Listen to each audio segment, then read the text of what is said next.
We're glad you're back on our YouTube page. We'll talk about the gorgeous actresses from the 1970s in today's video. In 2023, I'll compare their old and new appearances. So settle in, grab some popcorn, and watch the movie in comfort.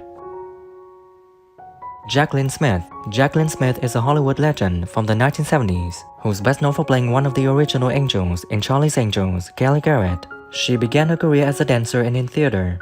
She received acclaim for her performances in Rage of Angels and George Washington, earning her title of the Queen of Miniseries. Now 76, Jaclyn Smith has over 50 films and TV credits, a star on the Hollywood Walk of Fame, and several titles as one of the world's most beautiful people by publications such as Harper's Bazaar and People magazine.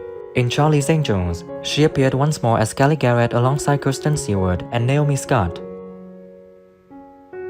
Our house, the fancy cars, they all cost money. I don't give a damn about those things, Lucas. Didn't really want to work those 18-hour days. And the show tested. They used to test shows because you're right, there were 3 networks. And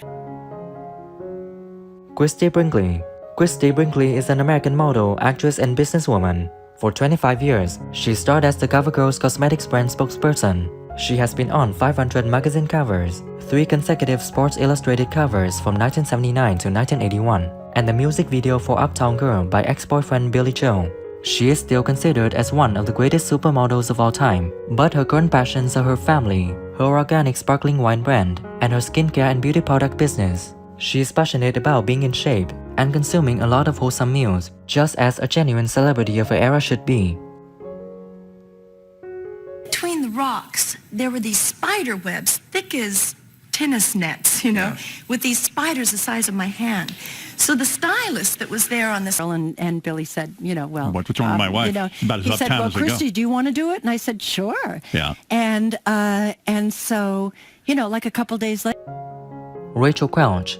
In the 1960s, Rachel Welch initially gained fame as a sex symbol and actor in a number of classic films. She became a Hollywood dream girl after appearing in a 2-piece deerskin bikini in 1 million years BC and achieving popular fame for her appearance in Fantastic Voyage. She has mostly withdrawn from the Hollywood scene, despite leading a highly visible romantic and personal life during her early years of worldwide success.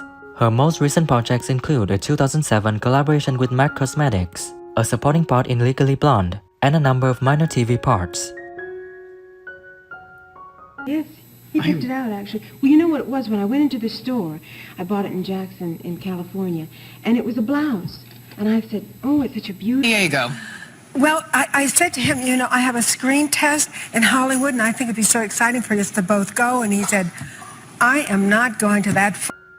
Cheryl Ladd. Cheryl Ladd replaced Farrah Fawcett as Chris Monroe in the cast of Charlie's Angels in 1977, and she remained until the show's discontinuation in 1981. The Treasure of Jamaica Reef, Poison Ivy, and Purple Hearts are just a few of the many feature and made-for-TV films in which she later made appearances. Jaclyn Smith, a former co-star on Charlie's Angels, and Cheryl Ladd are lifetime friends who got her to collect the TV Land Pop Culture Award in 2010. She still participates in a variety of projects, such as Dancing with the Stars and the Hallmark film Love's Everlasting Courage. Chris Monroe. As in Chris Monroe, Jill Monroe's younger sister, pigtails and braces? You got it. You didn't tell me. I can't believe. Got to meet her, and everybody was lovely. It was gorgeous. So we had a ball.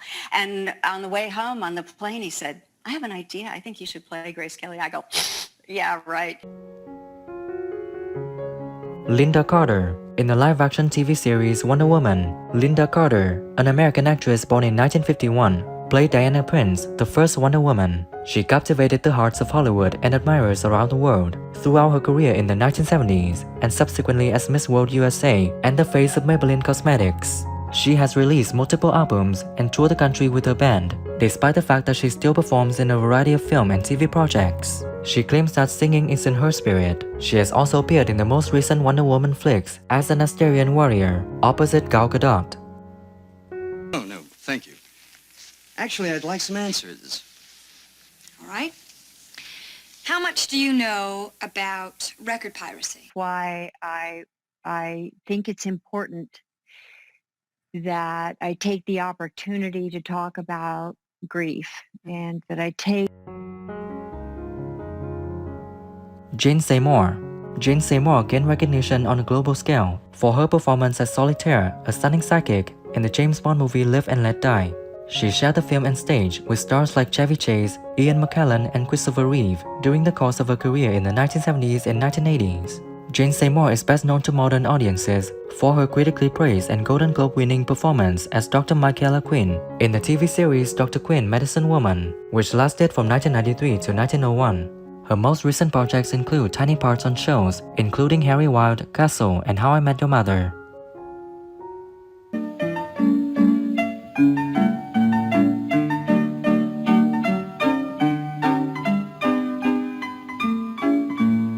But I definitely feel the story is important. I came to Hollywood, I think it's about 22 or 23 years old. I came to do a test for Jaclyn Beth. Jaclyn Beth is a British actress who has received many Golden Globe nominations. She became well known for appearances in The Detective and The Sweet Ride, as a romantic interest in films such as The Mephisto Wars, The Thief Who Came to Dinner, and Saint Yves. She developed a sex symbol throughout the 1970s. In her latter years, she continued to provide critically lauded performances, garnering several Golden Globe nominations and accolades. Alongside Drew Barrymore and Toni Collette, she has worked on films and TV shows, including Nip Tuck, Birds of Paradise, Dancing on the Edge, and Miss You Already. All itemized, all recorded. So what I don't understand is, what is this ship doing down here in these waters? It's amazing how the talent is just, I mean, it's always been there, but not allowed to work, really. The reality is that there were always probably many actors who could be doing wonderful. Erin Gray. Erin Gray started her career as a model. She appeared in commercials, won modeling competitions when she was a teenager, and eventually relocated to New York City to advance her career. She had a successful acting debut in Buck Rogers in 25th Century as the provocative and powerful Colonel Wilma Deering. Erin Gray's career took off again in the 2000s after a string of TV roles like Baywatch and Steel Stockings. In addition to playing a role in Buck Rogers' online series, she also teaches Tai Chi and runs a casting firm under the name of Heroes for Hire. Oh, the party favors. You can put them right there. Where do I put this, babe? Babe. Thank you, Tweaky. We were married, and I felt I was a failure, that I didn't know how to help him. Until finally I couldn't do it anymore. Farrah Fawcett. Few figures are as closely linked to the 1970s as Farrah Fawcett. She received many Golden Globe and Emmy nods and a People's Choice Award after spending a season in the live-action TV series Charlie's Angels. With the publication of her iconic red bathing suit poster, her celebrity reached its height in 1977. After having a fruitful career in the 1970s and 1980s, she later had appearances in The Guardian, Spin City, and The Love Master, among other TV and motion picture projects. She and Alana Stewart produced the documentary Farrah's Story, which details her battle with deadly anal cancer. Is this a commercial or something? Right, a commercial. Hey, that's great. But shouldn't you be using a movie camera? I mean, that camera just takes still. It hasn't happened. You know, like that? Because somebody over there thinks this is hysterical. Okay. Dorothy Straton. Dorothy Straton made a remarkable career change when she switched from selling ice cream in Canada to being a playmate for Playboy. She played a few small parts in film and on TV, but her modeling work for adult publications is what made her famous. The low-budget Galaxina was her final movie, which came out in 1980. Although this model and actress had a successful decade in the 1970s, her terribly short life was cruelly ended in the 1980s when she was murdered by her husband, Paul Snider. Her memory still endures, and throughout the years, a number of films and songs have been inspired by both her life and death. Yes, he was delicious. Delicious. I believe he was roasted or, no, maybe poached.